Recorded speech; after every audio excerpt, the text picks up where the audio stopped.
আপনি পৃথিবীতে যত কষ্টই থাকেন, হতাশায় থাকেন, একটা দানা রেখে পৃথিবী থেকে আপনি যাবেন না।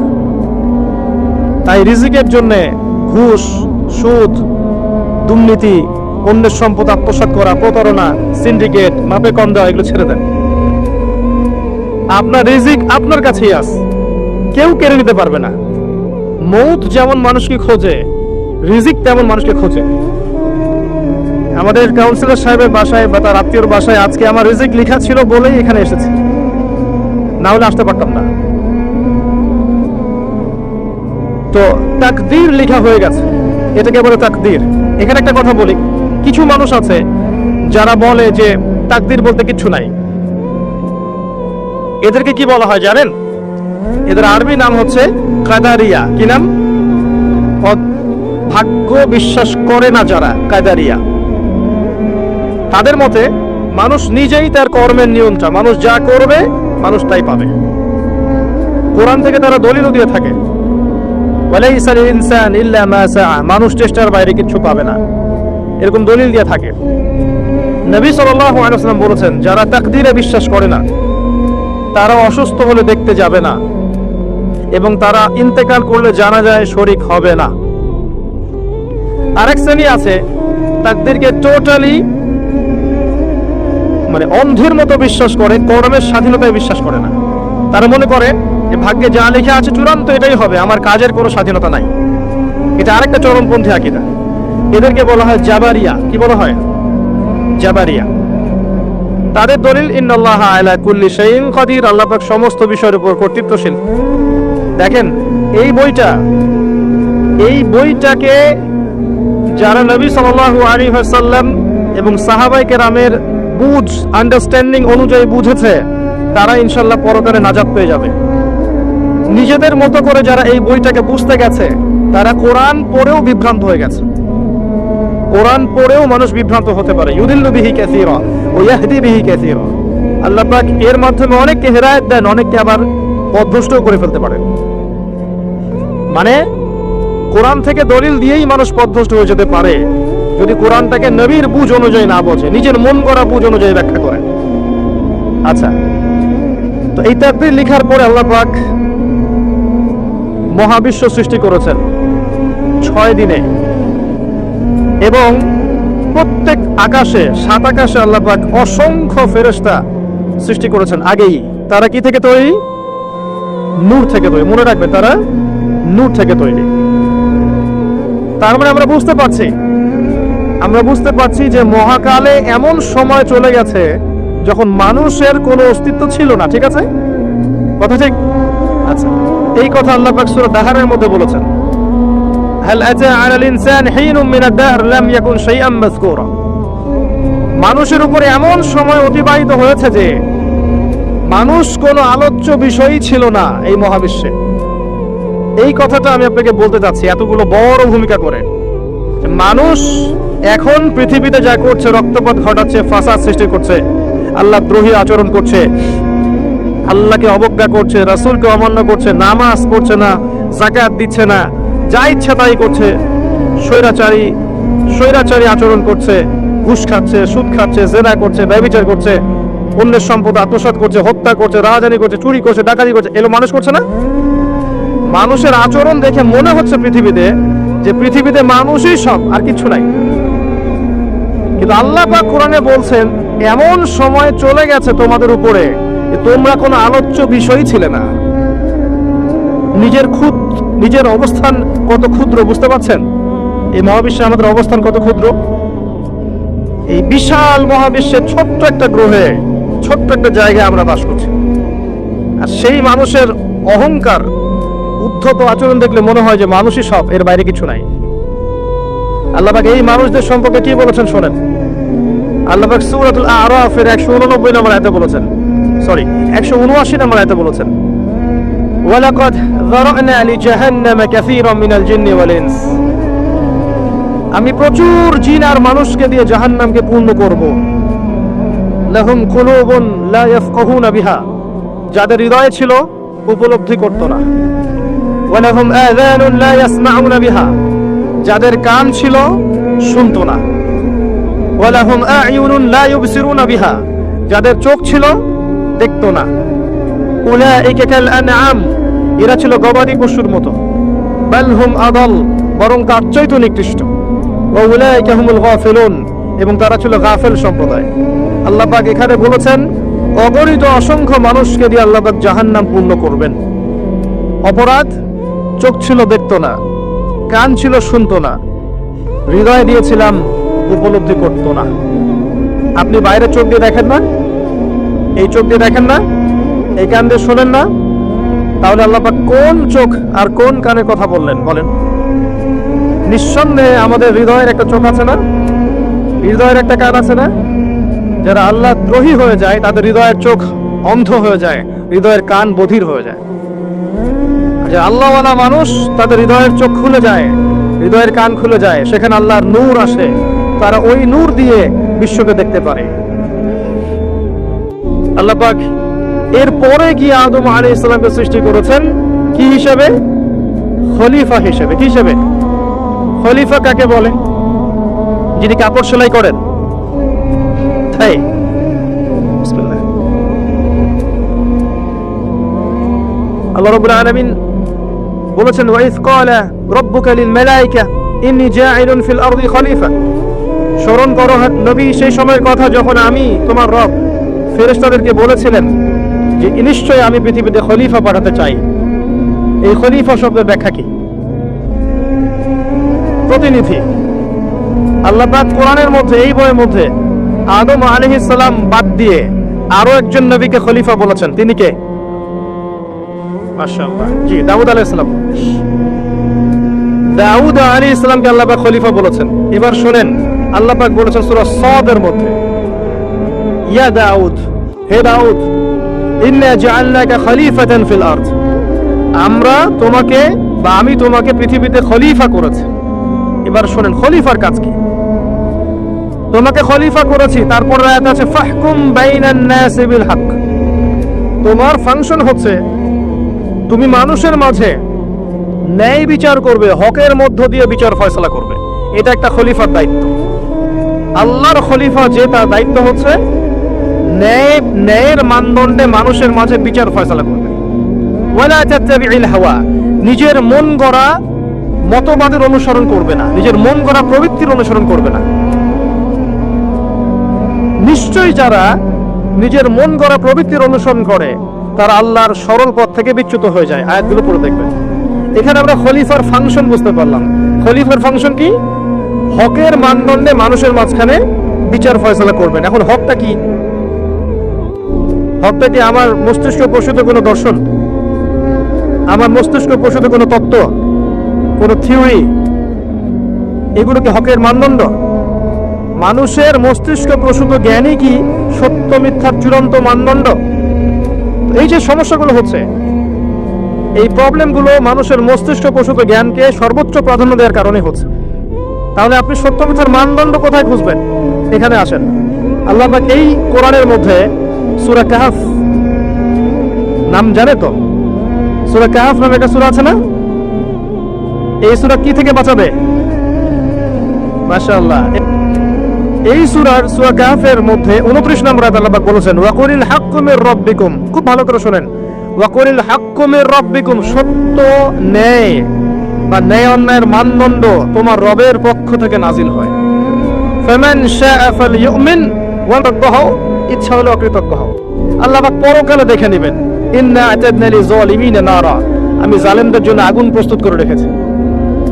এই সূরার 29 নম্বর আয়াতে আল্লাহ পাক বলছেন যে হক সেটাই যেটা আপনার রবের পক্ষ থেকে নাজিল হয়। এখন বলেন, আপনার রবের পক্ষ থেকে কি নাজিল হয়েছে? যখন তাওরাত নাজিল হয়েছিল নবী মুসা আলাইহিস সালামের কাছে, ওই তাওরাতই ছিল তখন সত্য মিথ্যার একমাত্র মানদণ্ড। যারা ওই তাওরাতের প্রতি ঈমান এনেছিল তারা মুসলিম ছিল, যারা ঈমান আনে নাই কাফের হয়ে গেছে। এরপর যখন জাবুর এসেছে, ওই জাবুরই ছিল সত্য মিথ্যার একমাত্র মানদণ্ড। তারপর যখন ইনজিল এসেছে, ইনজিলই ছিল সত্য মিথ্যার কি একমাত্র মানদণ্ড। এখন আপনার কাছে কি আছে? এবং এর ব্যাখ্যায় হাদিস আছে না, তারাকতু ফিকুম আমরাইন, রেখে গেলাম দুইটা বস্তু, লাম তাদিল্লু মা তামাসসাকতুম বিহিমা, তোমরা কোশ্চিন কালে পথভ্রষ্ট হবে না যতদিন পর্যন্ত এই দুটাকে আঁকড়ে ধরে থাকবে। একটা আল্লাহর কিতাব, একটা কি তার নবীর সুন্নাহ। আপনার কাছে এই দুটো আছে, কিয়ামত পর্যন্ত আর কোনো কিতাব আসবে, আর কোনো নবী আসবে? কিয়ামত পর্যন্ত কি আল্লাহ পাক আবার কোনো শরীয়ত পাঠাবেন, নাকি এগুলো উঠিয়ে নেবেন? না এগুলো কিয়ামত পর্যন্ত থাকবে? কোনটা? আর এই কোরআন, এই হাদিস, এই ইসলাম, এটা কি নির্দিষ্ট একটা গোত্রের জন্য, একটা রাষ্ট্রের জন্য, একটা সম্প্রদায়ের জন্য, না সারা বিশ্বের সকল মানুষের জন্য? তার মানে আমরা বুঝতে পারলাম ইসলাম, কোরআন এবং হাদিস এগুলো কিয়ামত পর্যন্ত থাকবেই, এবং এটা নির্দিষ্ট কোনো ভাষা, রক্ত, রং, বর্ণ, গোত্র, দেশের জন্য সীমাবদ্ধ নয়। এটা সারা বিশ্বের সকল মানুষের জন্য প্রযোজ্য, এবং কিয়ামত পর্যন্ত সত্য মিথ্যা, ন্যায় অন্যায়ের অন্য কোনো মানদণ্ড আছে? এটা কি বিশ্বাস করেন? আচ্ছা, এবার বলেন, প্রচলিত কোনো বিষয় যদি কোরআন এবং সুন্নাহর সাথে মিলে যায়, আপনি কি নেবেন? কথা বুঝতে পারেন নাই? প্রচলিত অনেক কিছু চলছে এই বিশ্বে, এগুলো যদি কোরআন সুন্নাহর সাথে মেলে, আপনি কি নেবেন না? আর এই বিশ্বে যা কিছু চলছে এর প্রত্যেকটা বিষয় যদি কোরআন সুন্নাহর সাথে না মেলে, আপনি কি নেবেন? কথা কি বুঝতে পারছেন? কথা তো বললেন নিব না, সত্যি কি তাই? পারবেন? যা চলছে সমাজে, বিশ্বে, এর প্রতিটা বিষয়ও যদি কোরআন সুন্নাহর সাথে না মেলে, আপনি কি করবেন? আপনি কোনটা মানবেন? কোরআন এবং হাদিস মানবেন, নাকি চলমান দর্শনগুলোর সাথে আপোষ করবেন? এখানেই পার্থক্য। এই বিষয়টা কেউ স্বীকার করে আত্মসমর্পণ করে মুসলিম হয়ে গেছে, কেউ অস্বীকার করে কাফের হয়ে গেছে, কেউ বা মনে অস্বীকার করেছে, মুখে মুখে বিশ্বাস করেছে, এই কাজ করে মুনাফিক হয়ে গেছে। কথা বুঝতে পারেন? আচ্ছা, এবার আসেন, এবার আল্লাহ পাক আদম আলাইহিস সালামকে সৃষ্টি করলেন। আপনারা এই কথাটা মনে রাখেন কিন্তু, যে ওয়াদা করেছেন কোরআন এবং সুন্নাহর সাথে যা মিলবে নিবেন, যা মিলবে না নিবেন না। আচ্ছা, মুসলিমদের মধ্যে, তাওহীদের মধ্যে শিরক, এই যে আল্লাহ ছাড়া অন্য কাউকে সিজদা করা, অন্য কারো কাছে দোয়া করা, অন্য কারো কাছে নজর মানত করা, অন্য কারো কাছে, অন্য কারো জন্য শপথ করা, অন্য কারো কাছে এই যে কুরবানি করা, অন্য কাউকে সিজদা করা, অন্য কারো কাছে দোয়া করা, কোরআন সুন্নাহর সাথে মেলে? নিবেন? নবী সাল্লাল্লাহু আলাইহি ওয়াসাল্লামের সুন্নাত, এর মধ্যে যত বেদাত ঢুকেছে, কোরআন সুন্নাহর সাথে মেলে? নিবেন আপনি? আচ্ছা, ওই প্রথমে যে এডুকেশনাল শিক্ষার কথা বললাম, জ্ঞানতাত্ত্বিক মানদণ্ড, আমরা গায়েবে বিশ্বাস করি, তারা গায়েবে বিশ্বাস করে না, ওইটা কি কোরআন সুন্নাহর সাথে মিলবে? আপনি নিবেন? আচ্ছা, আমাদের সংস্কৃতির নামে যে বেহায়াপনাগুলো চলছে, এগুলো মিলছে কোরআন সুন্নাহর সাথে? নিবেন? গার্লফ্রেন্ড আপনার কাছে মাসে 3-4-5 হাজার টাকা খরচ করায়, এটা কোরআন সুন্নাহর সাথে মেলে? নিবেন আপনি? জিনা আপনি করতে পারবেন চাইলেই, জিনা চাইলেই করতে পারবেন, পতিতালয় উন্মুক্ত, আপনি কি যাবেন? কোরআন সুন্নাহর সাথে মিলবে? ওয়াদা করেছেন আল্লাহর কাছে, আল্লাহ কোরআন এবং সুন্নাহর সাথে যা মেলে আমি সেগুলো নিব, যেগুলো মেলে না সেগুলো নিব না। এখন যদি কোরআন সুন্নাহ ফলো করার পরে আমি আপনাকে বলি যে আপনি একজন মৌলবাদী মানুষ, আপনি কি করবেন?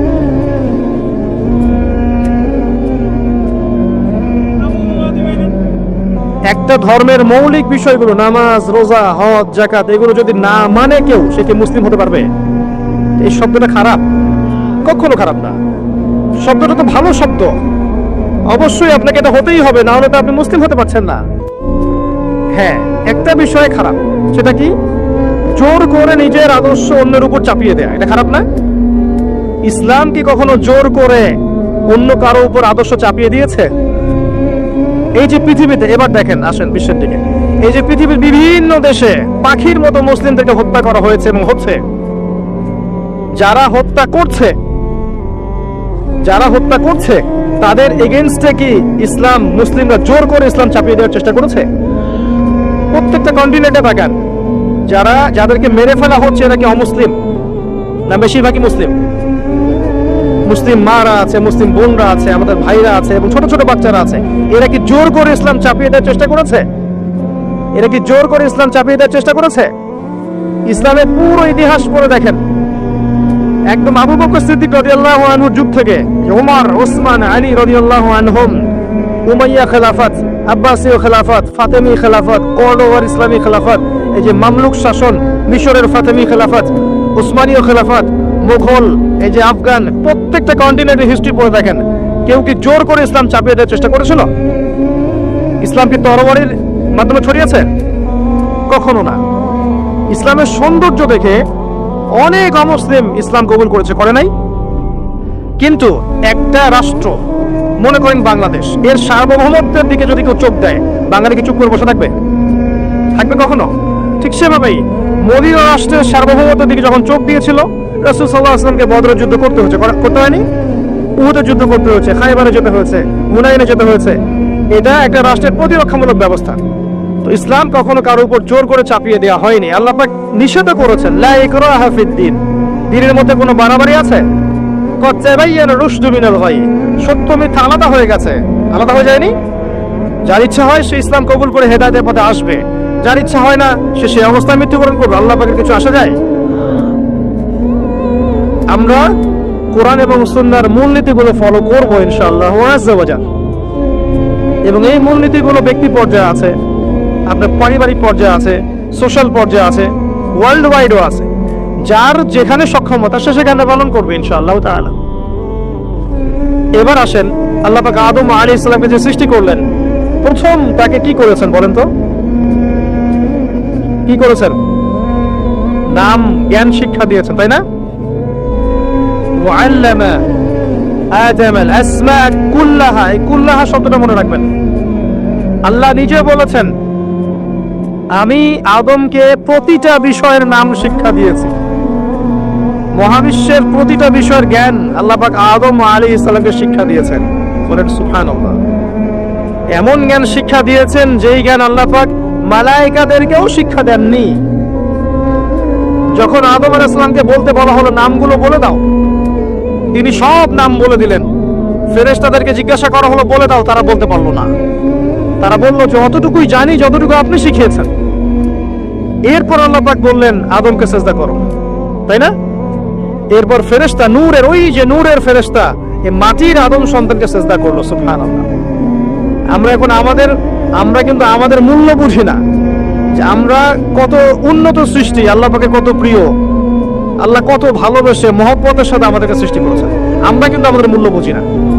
যদি বুঝতাম যে আল্লাহ আমাদেরকে কত ভালোবাসে এবং আল্লাহ আমাদেরকে কি পরিমাণ রহম করতে চান, আমরা কোশ্চিন কেন বেনামাজি থাকতাম না, বেরোজাদার থাকতাম না, আমরা আল্লাহর অবাধ্য হতাম না। একটা হাদিস মনে পড়লো বলি। একটা হাদিসে আল্লাহ রাসূল সাল্লাল্লাহু আলাইহি ওয়াসাল্লাম বলেছেন যে আল্লাহ পাকের কাছে 100 ভাগ রহমত ছিল, দয়া তা আছে। এই 100 ভাগ দয়ার 1 ভাগ দয়া বা রহমত আল্লাহ পাক এই বিশ্বের মধ্যে নাযিল করেছেন। এই 1 ভাগ মহব্বতের কারণে দেখেন আপনি প্রেমিকার জন্য কি করছেন। আপনি মাকে মহব্বত করেন, বাবাকে মহব্বত করেন, স্ত্রী সন্তানকে ভালোবাসেন। এমনকি দেখবেন একটা গাভী তার বাচ্চাকে চেটে পরিষ্কার করে না? ওই 1 ভাগ মহব্বতের কারণে। একদিন রাস্তায় চলতে গিয়ে দেখেছিলাম ফজরের নামাজের পর যে কোন একটা গাড়ি সম্ভবত একটা কুকুরের বাচ্চাকে মেরে দিয়ে চলে গেছে। আর ওই কুকুরের মা যে সে রাস্তার পাশে দাঁড়িয়ে বসে আছে, বসে বসে তার চেহারাটা এত মায়াবী, এত বিষণ্ণ যে তার ছেলেটা এখানে মারা গেছে। এই যে মায়া, একটা কুকুরের বাচ্চার প্রতি কুকুরের মায়া, ওই 1 ভাগ রহমতের একটা অংশ। এই 1 ভাগ রহমত আল্লাহ পাক আমাদের সবার মধ্যে দিয়ে দিয়েছেন। আর বাকি 99 ভাগ রহমত আল্লাহ পাক রেখেছেন কিয়ামতের মাঠে। এই রহমত দিয়ে আদম সন্তানকে মাফ করে দিবেন ইনশাআল্লাহ। আমরা সে আল্লাহকে ভুলে গেছি এখন। আমরা সে আল্লাহর জন্য সালাত করতে চাই না, সে আল্লাহর জন্য যাকাত দেই না, সে আল্লাহর জন্য, দিনের জন্য আমরা কাজ করি না। আল্লাহর দিন আল্লাহর জমিনে প্রতিষ্ঠা হোক,